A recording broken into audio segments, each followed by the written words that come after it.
Hello, everyone, and welcome back to Bhakti Fundamentals. Today, we continue our mini-series on the topic of the spiritual world.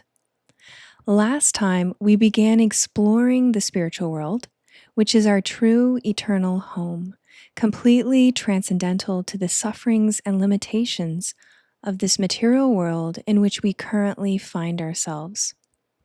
And we discussed how we do not just automatically reach the spiritual world after this lifetime ends. In other words, after we leave our current material bodies. Rather, our ability to go there depends on two essential things. First, we must develop the spiritual desire to return there, which begins by receiving spiritual knowledge about the spiritual world. And second, we must cultivate the spiritual qualification necessary to reside there eternally. This second point regarding spiritual qualification is the topic of our session today. We see even within this material world that we have to qualify ourselves for almost everything meaningful. To graduate from high school, to earn a college degree, to become a doctor, a lawyer, or a nurse. Each requires a process of preparation and achievement. Even to become a parent or a successful athlete, there is a need for training, maturity, and qualification. If we don't meet the necessary standards, we don't receive the diploma, the job, or even just the success that we hoped for in a given endeavor. Similarly, spiritual life also requires qualification. The spiritual world is completely spiritual, 100% transcendental, and we must be fully spiritualized to enter it. We can think of it this way.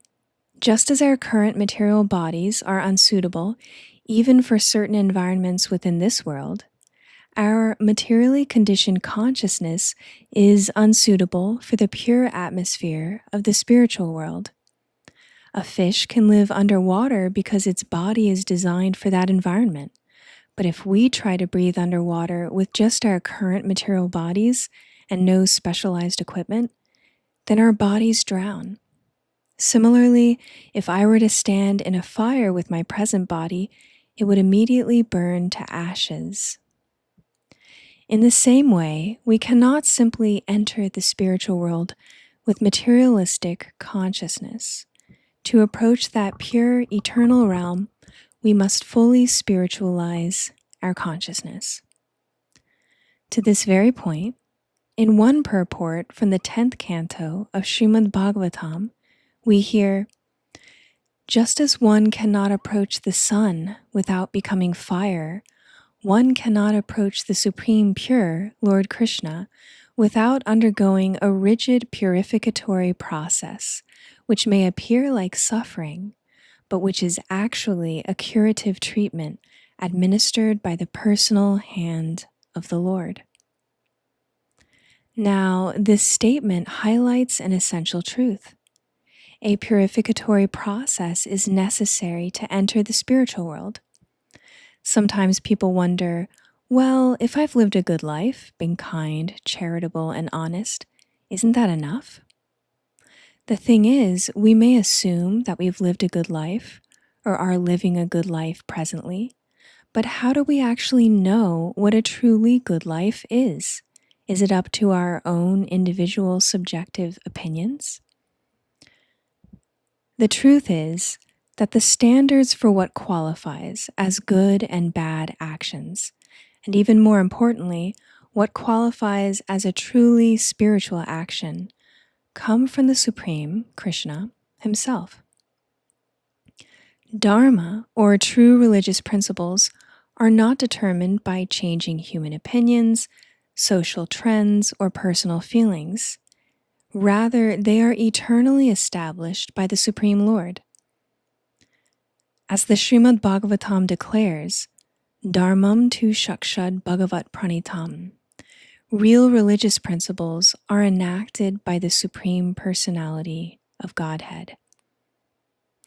In that verse, from the 6th canto of Srimad Bhagavatam, we learn that genuine spiritual life cannot be invented, altered, or adjusted by human beings, no matter how well-intentioned they may be.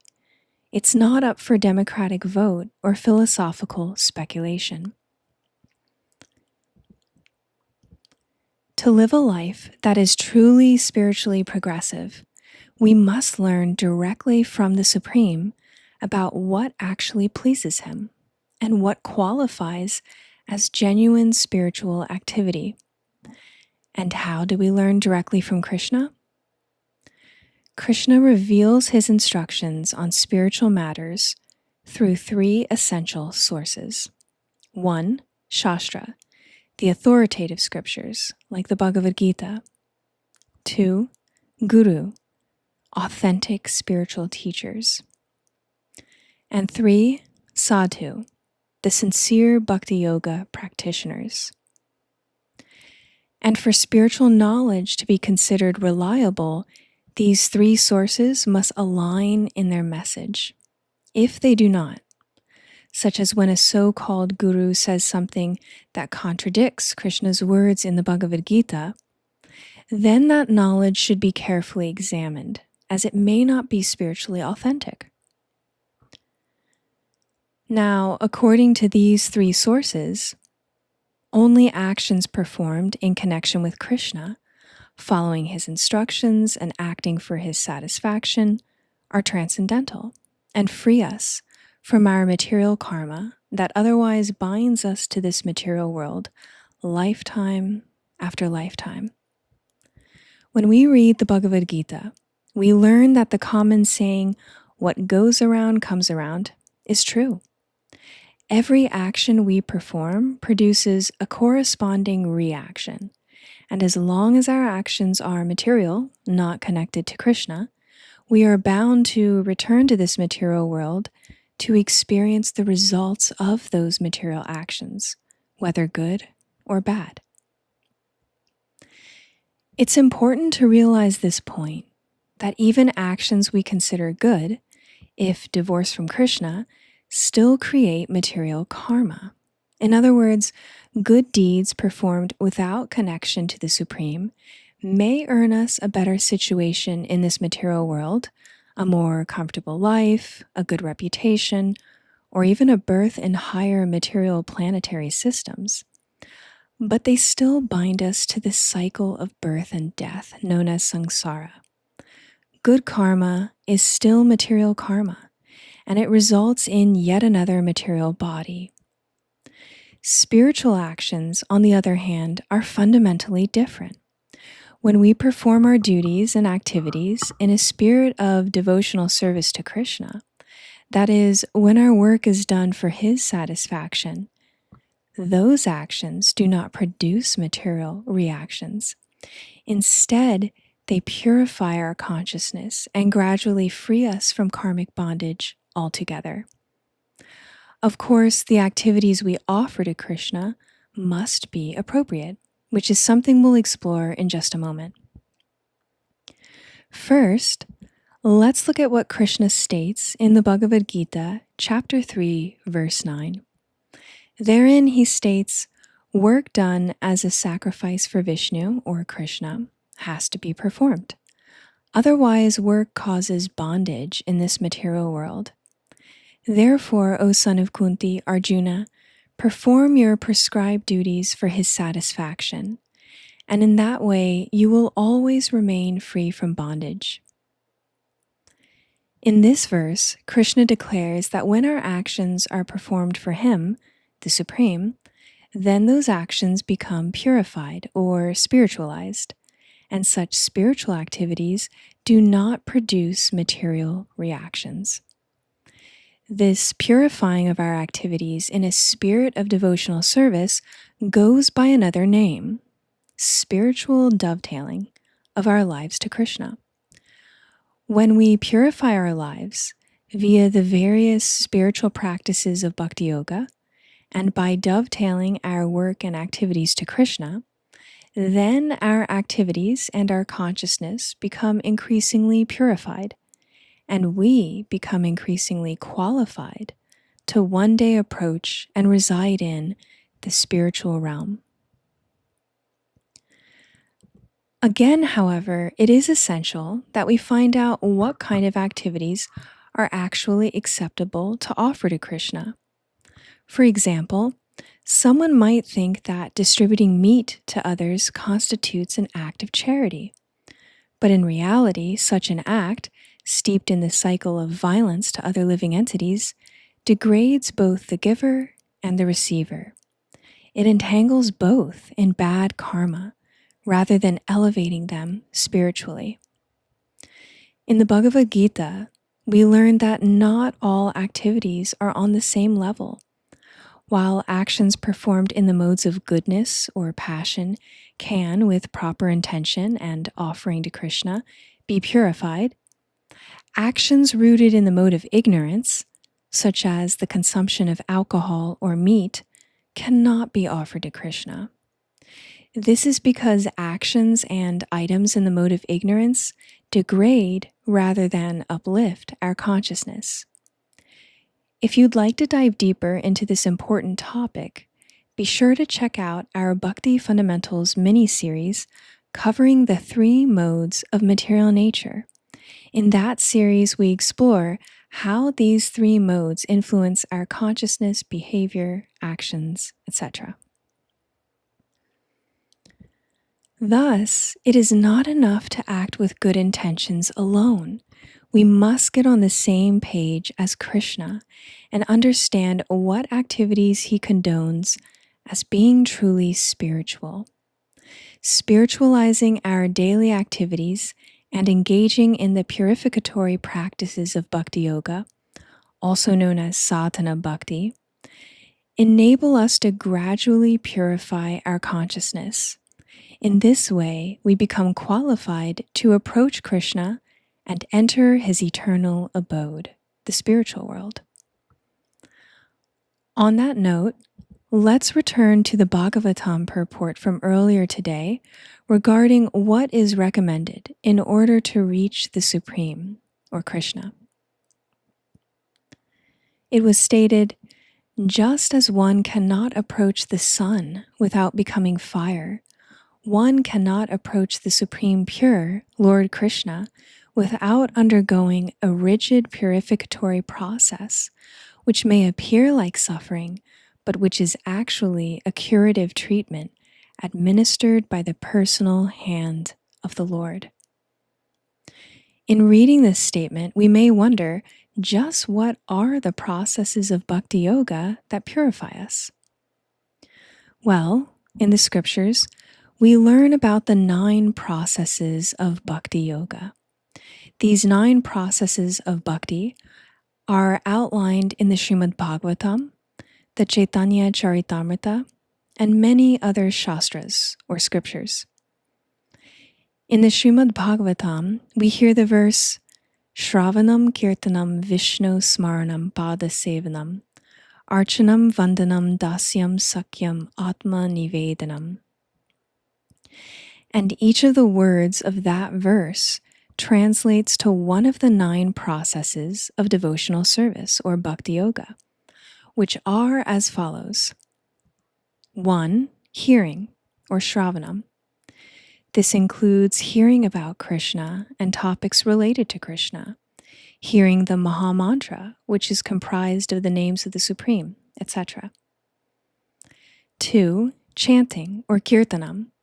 This includes chanting the Hare Krishna Maha Mantra, discussing about Krishna and spiritual life, etc. 3. Remembering, or Vishnu Smaranam.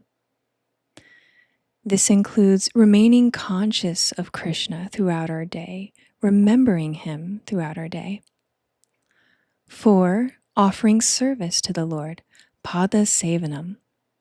This includes serving the Lord, his devotees, and his abodes, or the holy places where he appeared and carried out his activities in this material world.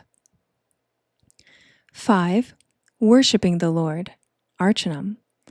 This includes worshipping the deity form of Krishna at home or at the temple. 6. praying or vandanam. This includes offering prayers to Krishna, asking for service opportunities, glorifying Krishna and his activities or those of his devotees, etc. 7. Serving the Supreme, dasyam. Advanced devotees, deeply attuned to Krishna's will, dedicate themselves to carrying out Krishna's desires, which are always in the best interest of everyone. 8. Cultivating friendship, sakyam. In a similar way as the previous process, advanced devotees cultivate a deep personal friendship with Krishna. And finally, 9. Total surrender, atma nivedanam. The culmination of Bhakti Yoga is complete surrender. At this stage, the devotee offers their entire life to Krishna. Their desires, aspirations, and actions align perfectly with Krishna's will. In this state, they live solely to please Krishna, finding their own ultimate fulfillment and happiness in being fully surrendered to the Supreme. Such a devotee has fully linked or yoked their whole lives to Krishna via yoga, Bhakti Yoga. In this way, we can begin to see how the 9 processes of Bhakti Yoga serve as powerful ways to connect with Krishna. And it is precisely this connection to the Supreme Pure, Krishna, that purifies us. Each process offers a unique way to engage with Krishna, catering to the different stages of our spiritual growth. Some of these processes, like hearing about spiritual topics and chanting the Hare Krishna Maha Mantra, are more accessible at the beginning stages, while others, such as complete surrender to Krishna, become natural as we advance further along the path of devotional service. However, all 9 processes of Bhakti Yoga are extremely potent. In fact, we learn in the scriptures that perfecting even one of them is sufficient to grant us the ultimate goal of Bhakti Yoga, which is pure love of Krishna, as well as entrance into that spiritual realm where love for Krishna pervades. In the Srimad Bhagavatam, there is a helpful analogy referenced that helps us understand the process of reaching the spiritual world. It is said therein, just as a legitimate son has to simply remain alive to gain an inheritance from his father, one who simply remains alive in Krishna consciousness, following the regulative principles of Bhakti Yoga, automatically becomes eligible to receive the mercy of the personality of Godhead. In other words, he will be promoted to the kingdom of God. Through this analogy, we are reminded that if we simply stay alive in our Bhakti Yoga practice, by continuing on with sincerity and steadiness, we are guaranteed success. We will eventually reach the spiritual world. Of course, the path of Bhakti Yoga involves purification, and that's not always easy. Earlier, we discussed another quote from the same purport in the Bhagavatam actually, wherein it was stated that the purificatory process of Bhakti Yoga may appear like suffering, but it is in fact a curative treatment administered by the personal hand of the Lord. So, when does Bhakti Yoga feel like suffering? Often, it feels uncomfortable when we begin shedding our deeply rooted material habits, attachments, or ways of thinking that we've become accustomed to through our many lifetimes in this material world. But don't worry, this discomfort is only temporary, and it's actually part of our healing. A helpful analogy is the application of alcohol on a wound. If you've ever had a deep cut, you know how much it stings when alcohol is applied to it. But why do we apply it? Because it cleanses the wound and prevents infection. Without that cleansing, the wound could worsen, and lead to greater suffering later on. In the same way, the challenges that we encounter in spiritual life, like controlling the mind and senses, practicing humility, giving up bad habits, may initially feel uncomfortable, but they are actually the very medicine that we need to heal our diseased material consciousness. Krishna, as the supreme doctor, knows exactly what treatment is needed to restore each of us to full spiritual health. And if we trust him and stay steady in our Bhakti Yoga practice, our consciousness will be purified, and we will eventually be welcomed by him into the spiritual world. Krishna actually gives us this assurance repeatedly in the Bhagavad Gita, including in 3 powerful statements found in the final chapter, where he offers his concluding instructions to Arjuna, his final takeaway points. In the 18th chapter, verse 55, Krishna states, "One can understand me as I am, as the Supreme Personality of Godhead, only by devotional service. And when one is in full consciousness of me by such devotion, he can enter into the kingdom of God." And in the very next verse, he states, "Though engaged in all kinds of activities, my pure devotee, under my protection, reaches the eternal and imperishable abode by my grace." And in verses 61 to 62, Krishna states, "The Supreme Lord is situated in everyone's heart, O Arjuna, and is directing the wanderings of all living entities, who are seated as on a machine made of the material energy. O scion of Bharata, surrender unto him, Krishna, utterly.